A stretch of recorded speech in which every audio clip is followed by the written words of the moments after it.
Yo, what's up and welcome inside the opening line. Corey Parson, fantasy executive, my main man, Benny Ricciardi, the elite mafia. You know what I'm saying? I want to thank everybody for subscribing on the YouTube page. Remember to continue to subscribe and tell a friend to tell a friend. Getting ready to get in here and break it down today, my main man, Benny. Benny, how was your evening? My evening was okay. It wasn't great, but my afternoon was really good. I made a lot of money betting on soccer yesterday. My boy Cristiano Ronaldo with the first goal of that game at plus 400 was a nice payoff altogether for me there. And then I also had Barcelona to beat Manchester United, so that was some good money too. So I was up about $2,000 before I even started betting on NBA and and MLB last night. Oh, that's good right there.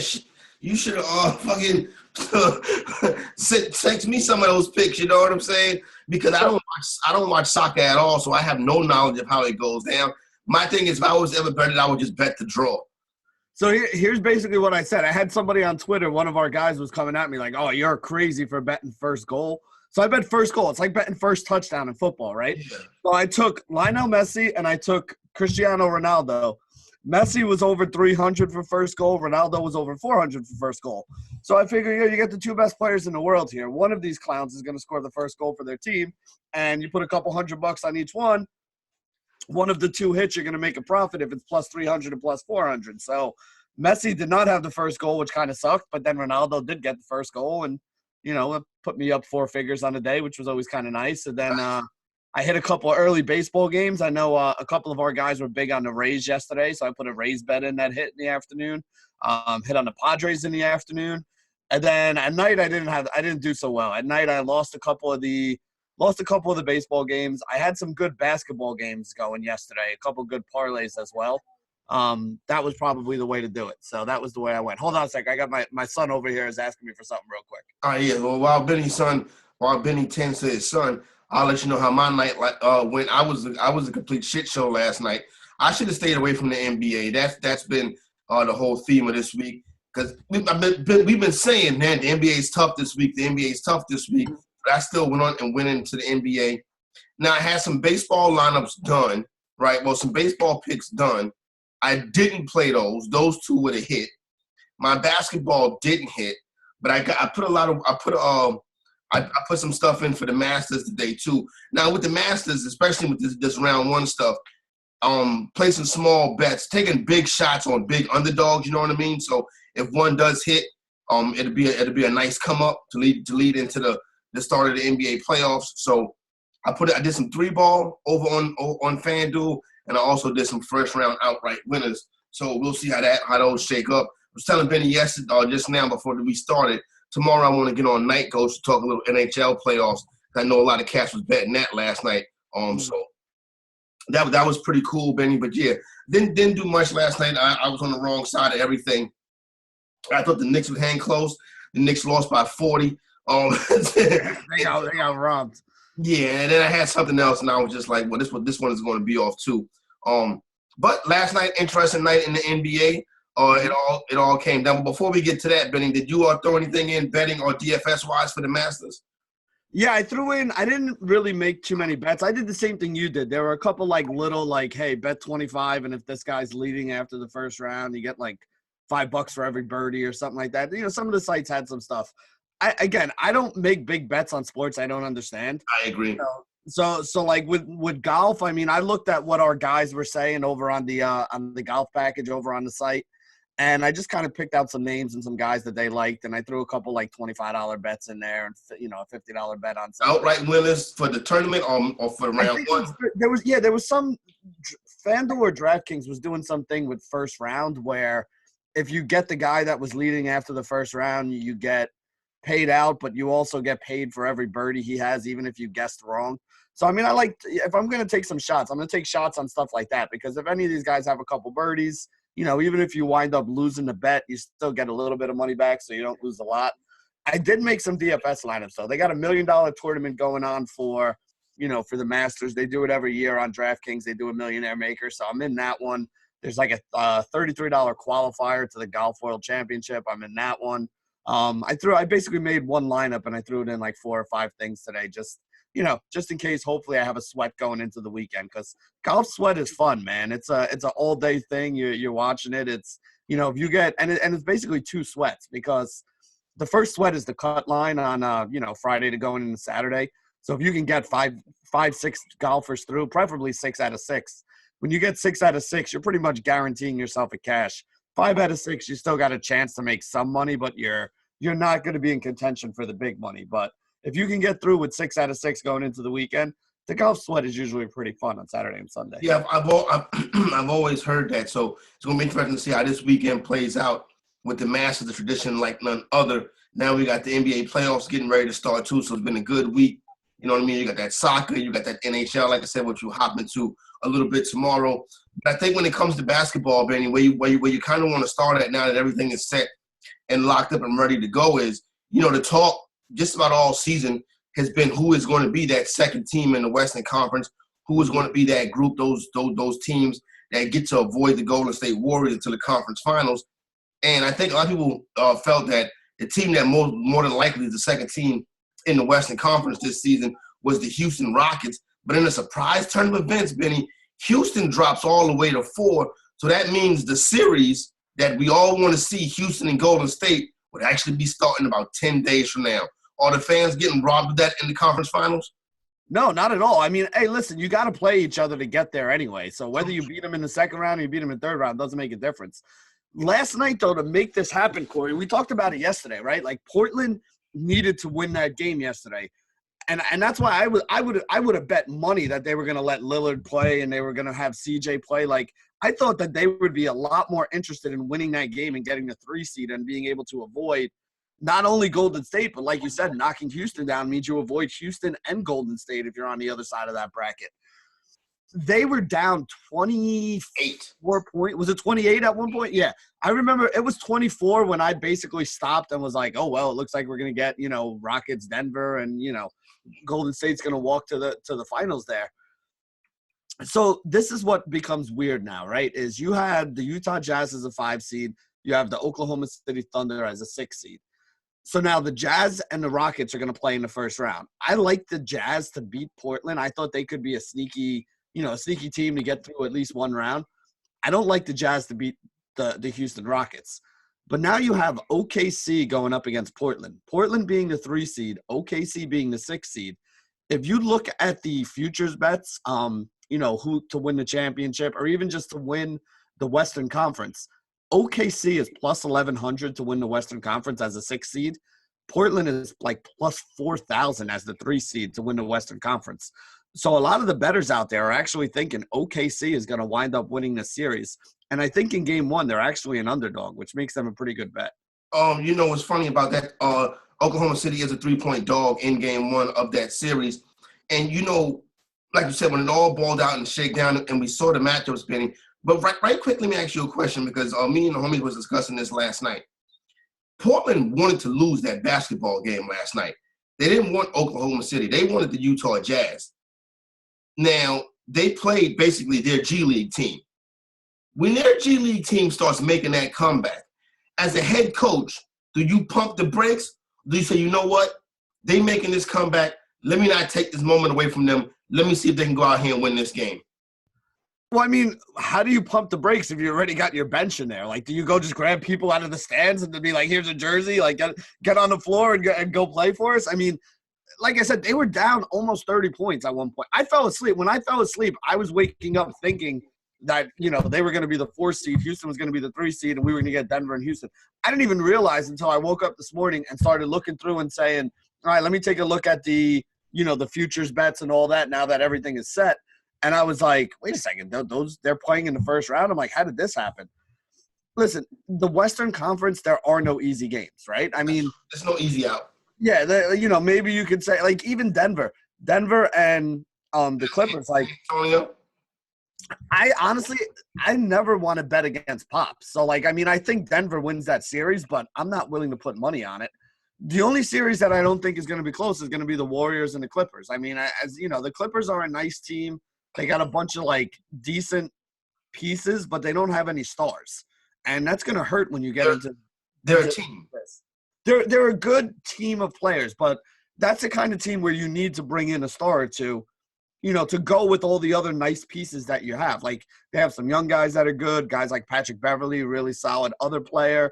Danilo Gallinari is their star, but he's not – Danilo Gallinari is not the Not a superstar. star. Yeah. He could be your secondary scorer, your secondary star. That's fine, but he's not your superstar that's going to carry a team, especially when you're going up against a team like the Warriors, who arguably have one of the top players at every position in the league on their team.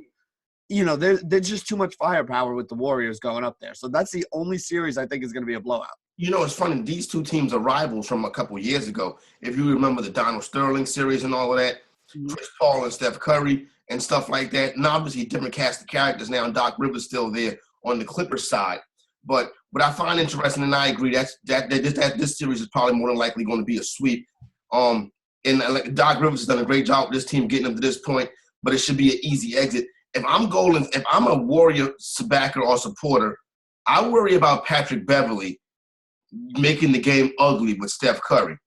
Because, see, the Warriors have that problem with the referees and stuff like that. Beverly's the kind of player that can get under somebody's skin and may cause a couple technicals or something like that. So if I'm Golden State, I'd be on the lookout for that. Other than that, there's nothing to see there. See, here's my thing with this Golden State Warriors team. When you have a superstar at every position, right? In every series, no matter who you're going up against, there's going to be a mismatch somewhere. And what the Warriors just need to do is just exploit whatever mismatch it happens to be with whoever your opponent happens to be. Like, if this is a tough matchup for Steph here in the first round, all right, fine. You still have Klay Thompson who can drop 25, 30 a game. You still have Durant who can drop 30, 40 a game. You still have Boogie Cousins who can drop 25, 30 a game. So you don't need to force Steph Curry being the man in this series. There's going to be other series where maybe it's a better matchup for Steph. And in that case, that's when he's going to take over. And that's what makes this team so good with the Warriors, is that there's no one way to stop the Golden State Warriors. You can think we're going to take Steph Curry out of the game. All right, fine. By taking Steph Curry out of the game, you're going to be leaving Klay Thompson and Kevin Durant open for shots. Oh, we're gonna run out and make him go to the basket. Fine. You make him go to the basket. Now you have Boogie Cousins and one of these guys going to the basket, playing a two-man game where your big guy gets caught trying to defend the two of them, and he's going to get in foul trouble. There is no easy way. There is no blueprint right now on here's how you should play to beat the Warriors. Anybody who figures it out, more power to you. Good luck with it. But right now, there is every other team in the league, there's a scouting report that says, here's how you should play them. Now, maybe you have the personnel to beat them. Maybe you don't. There's nobody who has the game plan or the personnel to beat the Warriors.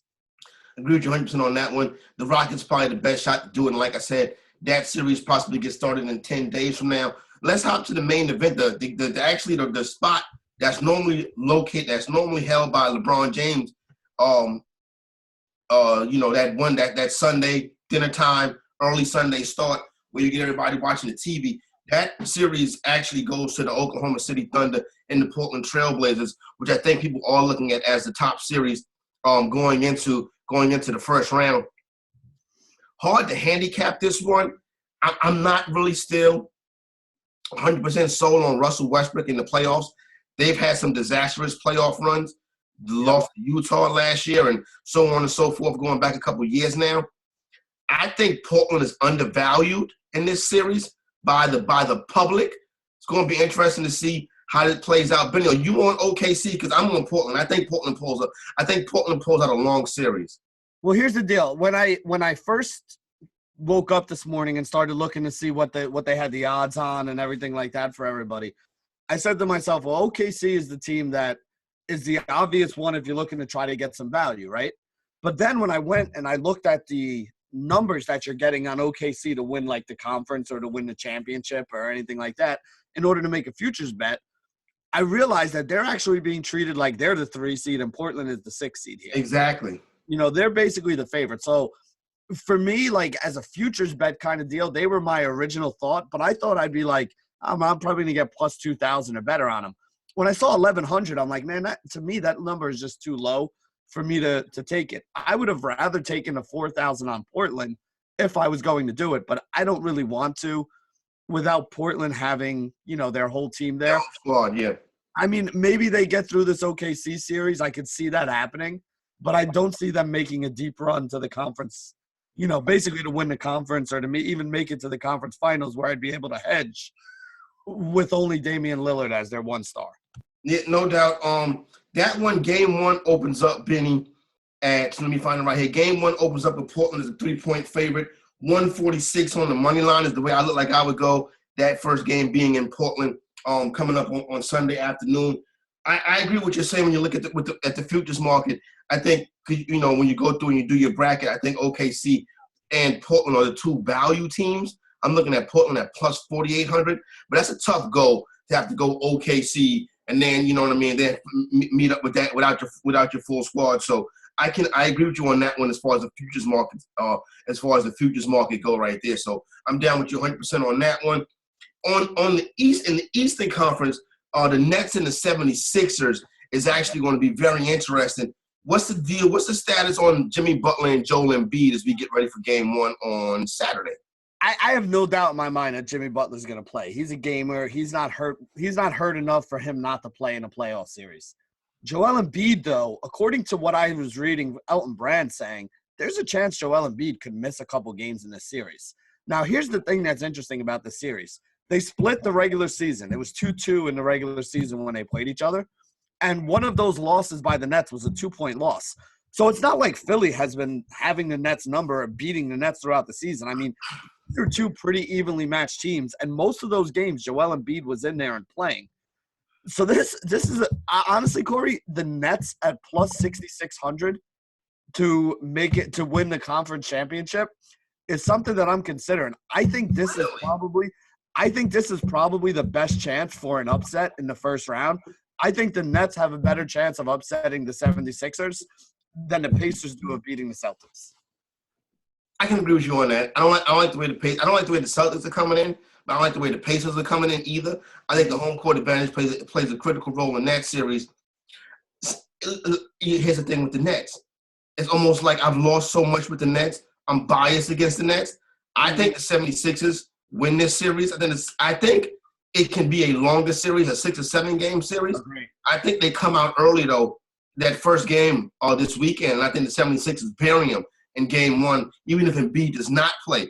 The Nets are a scrappy bunch, but there's no real superstars on the Nets either. They also have that team atmosphere that they kind of go by.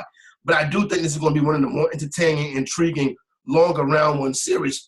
Excuse me. But I do think that the Philadelphia 76ers will go ahead and squeak this one out. I think it's going to be some real fun games in this series. What I will say is the overs are going to hit in this series more so than the unders. Oh, yeah. I mean, I think these are going to be a lot of like 115, 120 kind of games, you know. Yeah. Again, though, you got to see what they come out as. I mean, Vegas ain't dumb. They're not going to put the over-unders at 120 on 220 on these games either. No, they're not. These games are going to be in the 230s. Yeah, I think every one of them. And you may even see them in the 240s, to be honest with you. I wouldn't think that's crazy either. But, yeah, I mean, like the Milwaukee series, I think Milwaukee rolls in the first round. That's going to be nothing. You know, Toronto, I don't think has any problem in the first round either. You know, that one's a little bit of a tougher series, but I just think Toronto's a lot more talented than Orlando is, so I'm not going to worry about that. And honestly, we haven't really been big fans of the Pistons anyway, so Milwaukee's going to just kill them. Yeah, I think that's a sweep. And right now, I think that early number for that first game is 11 is what I saw. Okay. I think that 11.5, I think they'll cover that easily. Yeah, you know what? That actually might be a good bet to look up. We got to see what the they usually give you pretty good odds if you take a team to sweep. I think taking Milwaukee to sweep in that is probably pretty decent. I don't know what the odds are, so I don't want to say it's a great bet, but it's definitely something I'll look at after this. As far as you mentioned the series prices, and I'm quite sure we'll hop into series prices a little bit more tomorrow as those numbers start to come out, Benny. But one series price already on the board is the Brooklyn Nets and the Philadelphia 76ers. Now, with that being said, the sweep is plus 420. 5 games is plus 180.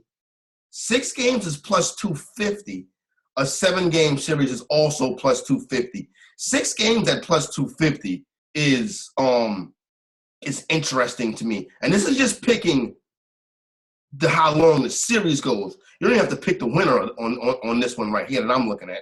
Yeah, I like that too, because I really don't think this is going to be a sweep. I think both of these teams are going to win a couple games, but 6 sounds about right to me. So that's pretty good. Plus 250 on 6. I like that. Now, it just popped up. They don't have I'm looking at it right now in the FanDuel Sportsbook. They don't have individual games, but they do have a series price for the Pistons and the Bucks. It's not worth betting. The Bucks are minus 6,000.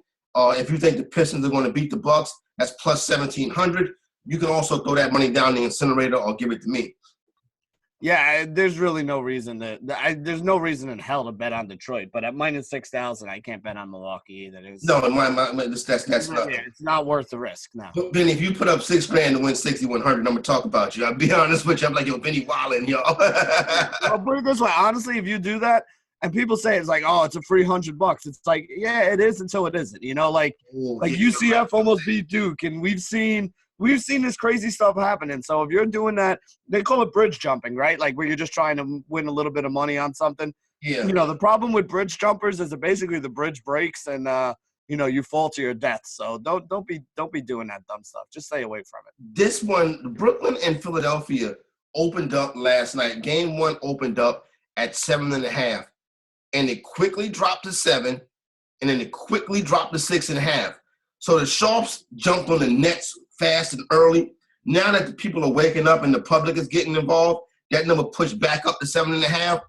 I was telling the homies last night that I want more Nets money to come in because if I can get the 76ers at 4.5 or 5.5, I think that's hammer time right there. But then again, I have a bias against the Nets. My biggest thing is I want to find out what's going on with Embiid. Really, if you guys haven't heard it, just go to Google and type in Elton Brand Embiid playoffs, and you'll get basically the comments that he made. Like the way Elton Brand was making it sound, I don't know if Joel Embiid is going to play at least the first couple games of this series. So really now you're looking at, the 76ers without Embiid. I mean, it just becomes a much closer series, a much better situation for both sides. So it makes me a little nervous to take this game until I know what's going on with him. This is going to be a fun series. It's going to be one of the interesting ones. Like you said, we'll get you that information, that injury update. Don't forget EliteFantasy.com to have you all covered all throughout the playoffs. If you go in DFS and Guru Elite to lay it down on some of these games. I saw that Rob said that he will be back to putting some stuff up for basketball once we get inside the playoffs. So you got a lot of stuff going on. The Orlando Magic and the Toronto Raptors, game 1, Orlando comes in as a 9-point underdog. The Raptors, Kawhi Leonard should be healthy. He played every other game. I think Son played 54 games this year, which is crazy. But you know what? It doesn't matter. Like this is why he played 54 games, right, because he's about to play, however many games they have in the next couple months. He's playing every game. He's going to be playing 35, 40 minutes of every one of these games. And they've been a better team with him on the floor. So with him and Pascal Siakam together on the floor, they have something like they've outscored opponents by like 10 points per 100 possessions, which is a crazy good number for any team to have. So, I mean, you're getting peak Toronto right now. Everybody's healthy. Everybody's there. They got the addition of Marc Gasol to give them a little more size inside. This Toronto team is tough. And, to me, I love Milwaukee. They're still my pick to win the East. But if it's not them, I don't see anybody but them or Toronto doing it. I really don't think the Celtics, and I'm not as high in the 76ers as a lot of other people are either. So for me, it's Milwaukee or Toronto going on in the East. Yeah, with game 1, Toronto laying 9. What do you think about that? I actually like the Magic. I think it's a 7-8 point Toronto victory. The way I'm looking at it right now, on first look between last night and this morning, I think Orlando's been playing good enough recently to go in there and compete and maybe get into that 7 to 8 point range, that 6 to 7, 8 point range. Yeah, money line Toronto is the team I would take. Money line. It's minus 410. You got to parlay it depending on what you're banking. Yeah, that's the problem. 9 is a lot of points. I expect Toronto to win, but 9 is a lot of points. I may look to see if I can find something else and maybe I can tease it down to 5. If I can tease it down to 5, I'd feel more comfortable with it. I agree with you 100% on that one right there. I think that is also going to be a short series. Matter of fact, we're starting to get some more series pricings coming up now. Oh, you know what? Here, Corey, I got the bet for everybody out there. You ready? You tease that one down to 5, and you tease OKC's getting 3, right? So you tease OKC up to 7. You get OKC up to 7. You get Toronto at minus 5. I like that bet. I'll throw that one in. That'll be my that's my freebie for you guys out there. That's the one. Right. That one is on the house. There's nothing else on the house.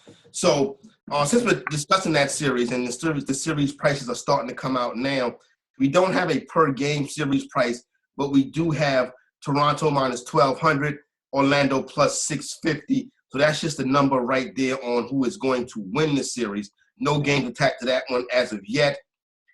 Indiana Pacers and Boston Celtics. Before I get to the series on that one, I want to talk a little bit about Game 1. Game 1 of that series will be on Sunday, the early game on Sunday. Boston comes in as a 6.5 point favorite. Indiana is catching the 6.5, 270 on the money line for Boston. This is the most important game of the Celtics season. It's a Sunday afternoon in playoffs in TD Bank. That place is going to versus the Pacer team that kind of fumbled and stumbled down the stretch.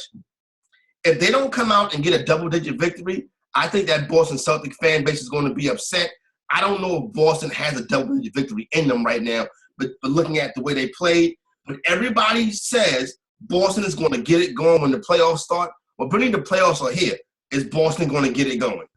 I mean, I think they are. You know, it's interesting. They just lost Marcus Smart. A lot of people aren't talking about that, and that's a big deal. I mean, the other thing, though, is they're probably the team that can handle losing a Marcus Smart better than anybody else, because really you've seen Gordon Hayward only playing about half as much time as you would have expected him to play so far this year.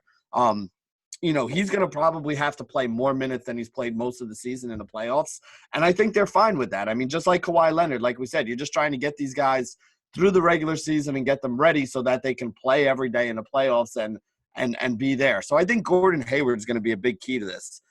The first time the first time Indiana and the Celtics played, I think Indiana wound up winning by a couple points.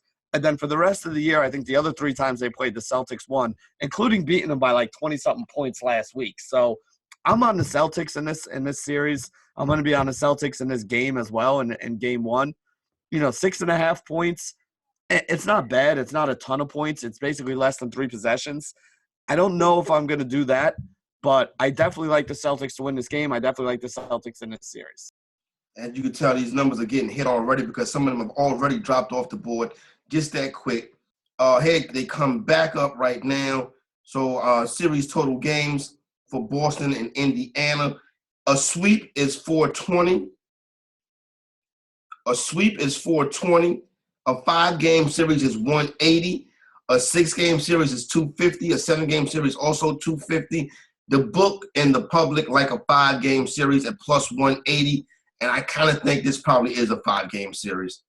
I mean, that would have been my guess. If you would have said to me how many games you think this goes, 5 would have been my number. That was in my head. I wouldn't take it at plus 180 for 5? At plus 180, I'd rather take the sweep at plus 420. Yeah, I would take the chance on that too. Yeah. Mm-hmm. There you go. It's a good number for you, bro. We got to Who knew? God must be telling me something, Penny. You know what? That's it. I'm taking the money that we were going to spend on the house and all that. Fuck a mortgage. 4-1 return on that. I'll pay for the house in cash. Let's do it. Yo, that's wild right there. Okay, so like I said, the book is starting to release some of these as we are on the air. So this is like the lottery. This is like a live look. You know what I'm saying? This is the true live stream right now. I know this is the true live stream as these numbers are coming out as we speak. Golden State and the Clippers, we already discussed that a little bit. Nothing really much to talk about right there. Denver in Game 1 laying 6 at home versus San Antonio. San Antonio's been poor on the road this year. Denver's been great at home. Benny, I sat up here about a week and a half ago and said I'm done with the Nuggets. San Antonio stinks on the road, bro. I'm going to be perfectly honest with you. This series scares the hell out of me. Like, I would not be shocked if Denver loses this series or loses a couple games and struggles in this series. What is it for this series to go like 6 or 7 games? I'm pulling up a series price on this series. I'll tell you right now, before you even tell me the numbers, if I'm getting more than plus 300 on this being a 6-game series, I'll make the bet right now while you're talking. This series going to 6 games is plus 200. Nah, that's where I think it's going to wind up. I do think San Antonio, like some people think San Antonio is going to get swept here. Like this is not, I don't think this series is as big as you normally see for a 2-7 matchup. Like San Antonio could pull off a couple wins in this series. I really believe that. The 5-game series is at 220, which is not enough juice for a 7 seed for me. A 7-game series is at 190. The book actually likes a 7-game series here. Like I said, I think people are going to be shocked at how close this series is. Like, I don't think this is one Like the Warriors, if the Warriors wind up in 5 or 6 games, if the Warriors wind up in 6 or 7 games, I'll be shocked. If this series doesn't end up at 6 or 7 games, I'd be shocked.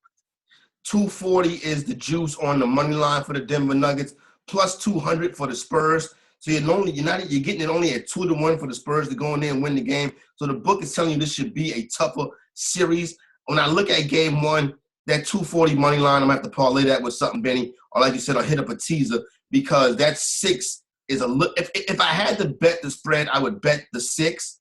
I would bet Denver laying the 6. But when San Antonio gets home, I can see this game next week, this time being 2-2. Yeah, without a doubt. Mm-hmm. Here's the reason why I'm not really that high on Denver in game 1, too. The home court advantage that Denver has works a lot better during the regular season. When you're traveling back and forth. Exactly. When teams are flying in and having to adjust to the altitude. My guess is the Spurs are already in Denver. I say they probably go there. If they didn't go there last night, they're probably on their way there today.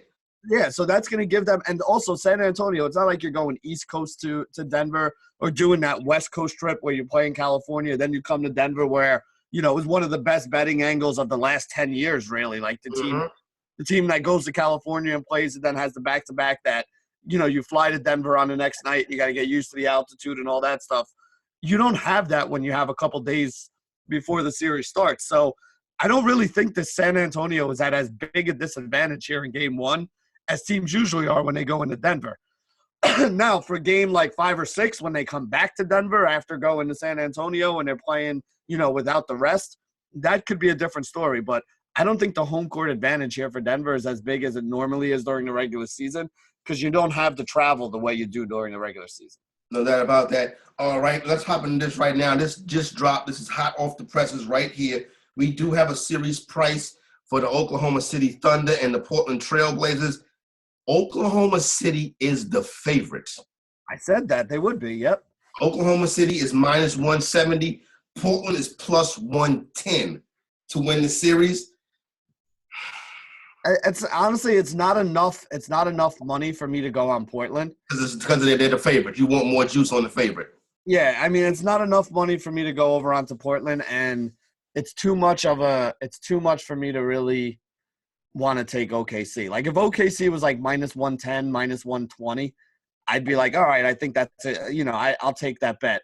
If Portland was plus 150 or better, I would have taken that bet. But they priced this pretty well, I think, to the point where I don't know if I want to be on either side. I want to see what the public does with this, though. I want to watch how this goes over the next 24 hours and see what the public does to this. If the public hammers Oklahoma City, Portland could get up to plus 150.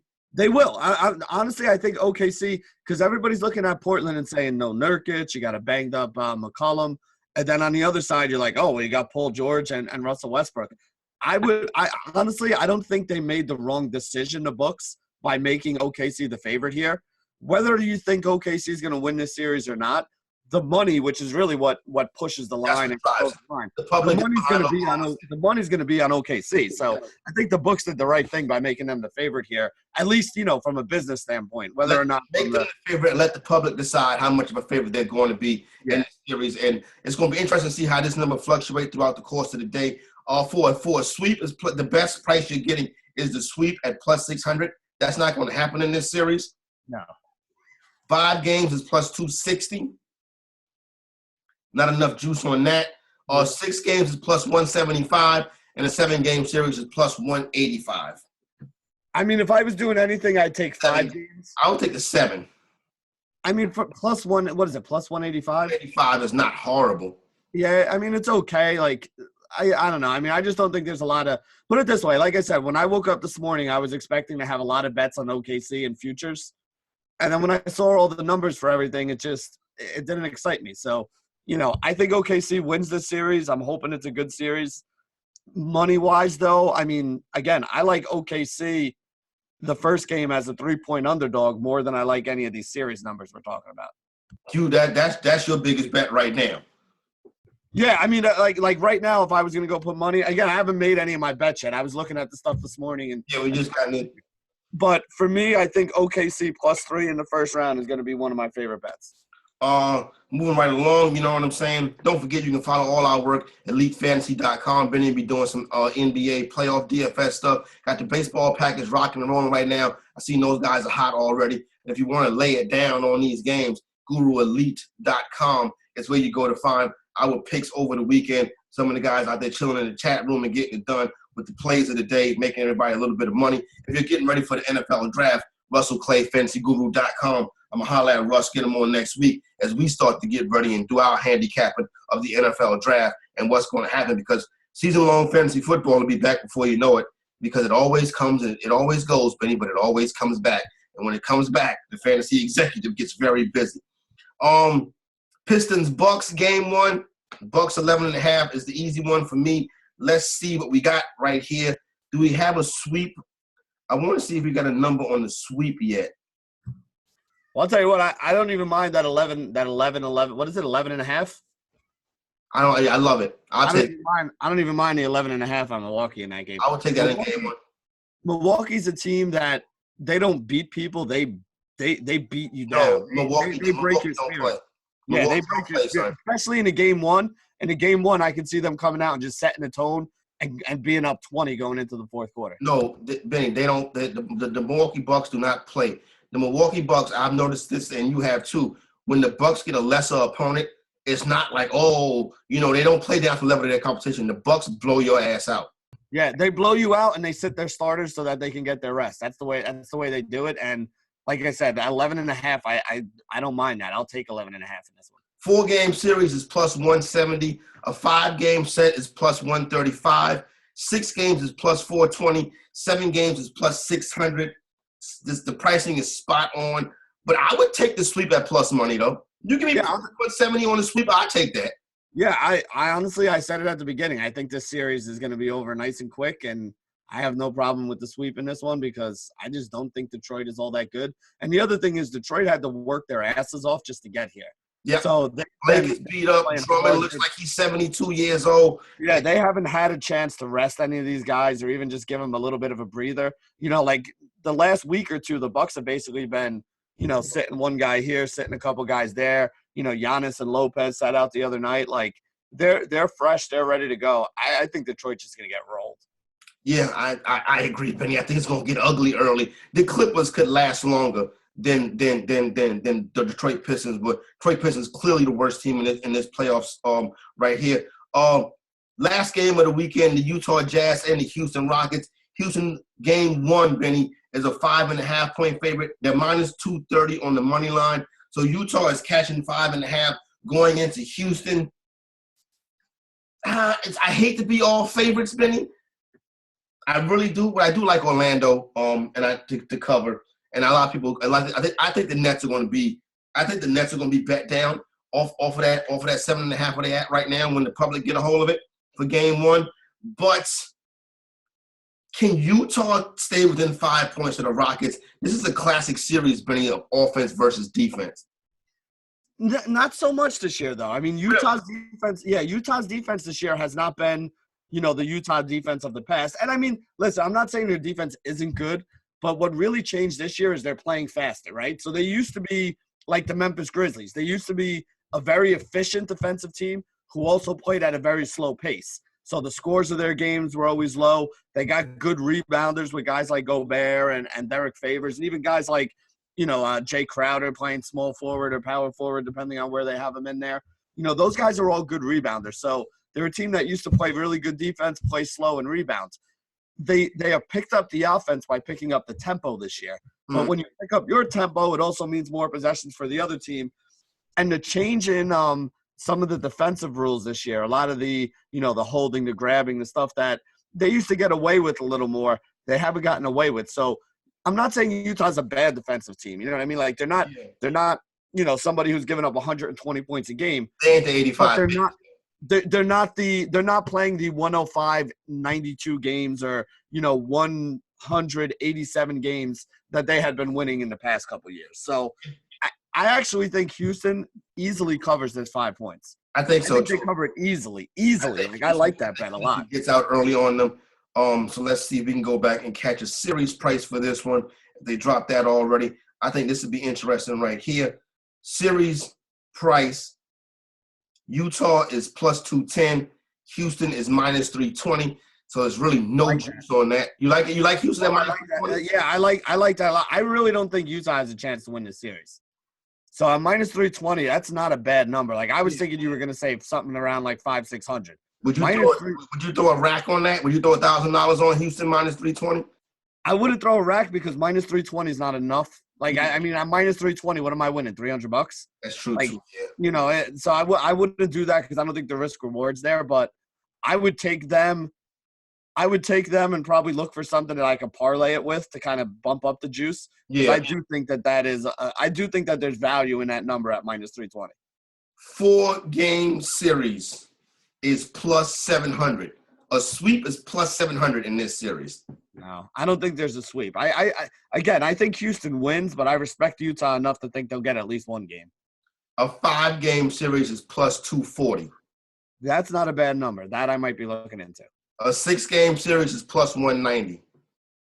Again, not to me. If it's not over at least 2-1, there's a very low chance I'm going to bet on it. A 7-game series is plus 175. A 6-game series at plus 240, Benny. A 5-game series at plus 240. I think that's the bet. Well, that's the one that has the most value. Right, that's the one that has the best value. Honestly, I think it probably goes 6. But if I was betting on one, getting plus 240 for a 5-game is probably the way I'd go. Oh, we have a series price for Nets and 76ers. The 76ers are minus 650. See, that's what I thought Houston would be. So what does that make the Nets? The Nets are plus 380. That's something I'd put $100 on. That's going to get $100. Again, I'm not going all in on it, but I'll put $100 on almost 4-1 on the Nets. Yeah. A 4-game series, a sweep in this series is plus 420. A 5-game series is plus 180. That's interesting with a 5-game is plus 180. A 6-game series is plus 250. A 7-game series also plus 250. I'll take the 6. I'll take the 6 right too, now. I like the 6 in this one. Yeah, that's you know what? I mean, go ahead. You keep talking. Right now. Is that FanDuel or DraftKings? This is on FanDuel. Benny said, you know what? While the getting is good, let's get that money in there. Seriously, because you know, the one thing about this, like Corey said, these numbers are literally coming out as we're on the air right now. And it's, I don't know, was it like 10 o'clock in the morning or so on a Thursday? Yep. These numbers are going to move a lot today because these numbers haven't really been out there. You know what I mean? So they haven't really had a chance to see where the big bettors are going to come in and kind of nail this stuff. Like, I wouldn't doubt, depending on what sportsbook you're playing on, that they probably also have caps on these numbers right now too, where you're not going to be able to get too much money. Like, you're not going to be able to walk into a sportsbook with $100,000 today and get some of these numbers. These numbers are still kind of preliminary, in my opinion. I was reading yesterday, and they probably announced this because of the basketball playoffs coming out. PointsBet is honoring $10,000 bets for sharps. So if you're a sharp player and you are constantly beating them, they will continue to honor your bets up to $10,000. They will not put a limit on it. That's great. I mean, listen, one of the things, see, a lot of this stuff has gone on for years in the overseas sports book, and people just haven't known about it because it hasn't been talked about all that much. But when you start getting good at sports gambling and you're putting in like big time money and you're like, you know, really putting a dent into what books do, a lot of books will cut you off, especially the offshore ones. You know, if you were making a consistent profit on a lot of these offshore books, your name's probably on a list and they're probably not letting you put any money down on the table anymore. They just close your account, they pay you out, and they say, you know, have a nice life. Don't ever come back here or something like that. No, I know a couple cats. The Philly Godfather, for one. He's been Philly Godfather can't bet just about anywhere. He's a $15,000 a game sharp. Who else? I know a couple of cats where they go in the book and they be like, no, we're not taking your action. If you've been watching the HBO documentary Action, that guy, Bill Krakenberger, most places will not take his action. He's got to shop around, you know, and see. Like, he can play his $3,000 games, his $5,000 games, but when he wants a $40,000 game, a lot of these casinos be like, no, we're not taking that. Mm-hmm. And you know what? A lot of the guys that are like legit, you know, big-time sports bettors in Vegas that are doing it for a living, you know, that people know who they are. Like, they can't even go in and make those kind of bets anymore. They have runners that go around to the smaller casinos and make $2,000-$3,000 bets each, and you get 5 or 6 guys to do that, and now all of a sudden you got $15,000-$20,000 down on a game you wanted it to get down on. But that's how you got to do it when you're at that level. It's Somebody crazy. find out who your runner is, though. Your runner becomes the target because your runner can't go to the police. So that's the hood way to look at it. But again, I mean, we both know that it happens. We both know that there are people out there, that are doing it and running around and putting bets in and, here and there. I mean, again, it's one of those things. The more sports betting becomes legal nationwide, the less they're going to be able to do that, though. Like, you're not going to get New Jersey allowing FanDuel and DraftKings to start, dropping people like these offshore books have been. You want to be the guy who, is the legal sports book in New Jersey. You got to take whatever action comes your way up to a point. PointsBet is saying up to $10,000 they will be that. But let me ask you right quick. This is interesting. Is Pacers plus 310 worth it? I don't think – I honestly think that I think the Celtics roll in that series. So, wait, the Pacers are plus 310, so the Pacers and the Nets are pretty much like a similar price? Yeah. The Nets, the Nets are actually plus 380. What are the Celtics? The Celtics are minus, what, 5? Well, The Celtics 600, so the Celtics must be like minus 550? Celtics are minus 480. Okay, about minus 5. That makes sense. Yeah, I mean, to me, like, I would take – I wonder what is a parlay play if you take the Celtics to win the series and the Rockets, right? So you're getting minus 480, minus 360. It's still probably only like 60 cents on the dollar, right? 171, minus 171, which is not horrible. Yeah, it's not even 60 cents on the dollar, though. It's, yeah, I don't know. I mean, those are two of the teams that I'd be looking at. Like I said, I think the Celtics easily win that series. I think the Rockets easily win that series. These numbers are fresh, homies. So we'll be going to be breaking these down. Put it like this. After I get some, you know what I'm saying, in my system and really get a chance to look at it with my cataracts not working on me, Benny, I'll really be able to break it down. You know what I'm saying? Well, this is what I like about today because there are no NBA games tonight, right? So I don't have an NBA article to do after this. I'm going to spend pretty much the rest of the day kind of taking notes on, all right, how did these teams do against each other during the regular season? Who was there in those games? Like, did they play, did one team beat another team 3 times, but their best player was out? Or, did they win 4 times, but they had somebody who they don't have now? Like, did Portland win all those games, but did they win them with Nurkic and CJ, and now they're playing without those guys? So once I get all that done, then I'll go back and look at some of these numbers again and, kind of see where I think there's some value and start making – and remember, you're not – some of the times, look at the guy with the Texas Tech ticket, right? You're not always looking to cash these bets. What you're looking is to take a position so that later on down the line, you have a chance to kind of move stuff around and, hedge against something or go there. It's a lot easier to do it in the East, Corey, because in the West, with the Warriors being such a big favorite, if it comes down to you trying to hedge against the Warriors, it's tough to hedge a team that's going to be a minus 300, minus 400 favorite in every series that they're in, 100% agree. 100% on that one. And finally, before we let you guys get up out of here, the Warriors sweep is minus 125. Minus 125? Yeah. I mean, there's no value in that. Like, you're not even getting back. You're not even getting your money back on the bet. You're getting, Would you have took it at minus 110? Yeah, I would have taken. Honestly, I would have thought about it. Put it this way, I wouldn't have had it as the only bet, but that's something I would have parlayed with things at minus 110. Yeah, I'm gonna be playing with all those kind of different scenarios today. So we report back tomorrow. I want to thank everybody for rocking with us on the opening line, part of the Elite Fantasy Sports Network. Corey and Benny, my big piece of chicken goes to NBA Commissioner Adam Silver. Put on a great product this year. The guys did a great job. We saw 2 legends retire. We had the great season from James Harden. We had the great season from Russell Westbrook, averaging triple-double again. The big comeback of DeMarcus Cousins. All in all, Adam Silver, the NBA, you get a big piece of chicken on a great job on a season that just ended. Yeah, so my big piece of chicken today is for a first on this show, Corey. We're going to soccer. And I'm giving it to Cristiano Ronaldo for that sick-headed goal right at the end of the half yesterday because he's basically paying for all my futures bets for the NBA with that. So shout out to Cristiano Ronaldo for getting my main man Benny that little extra something to lay it down with. Corey Parson, the fantasy exec, my main man Benny Ritchie. We are out.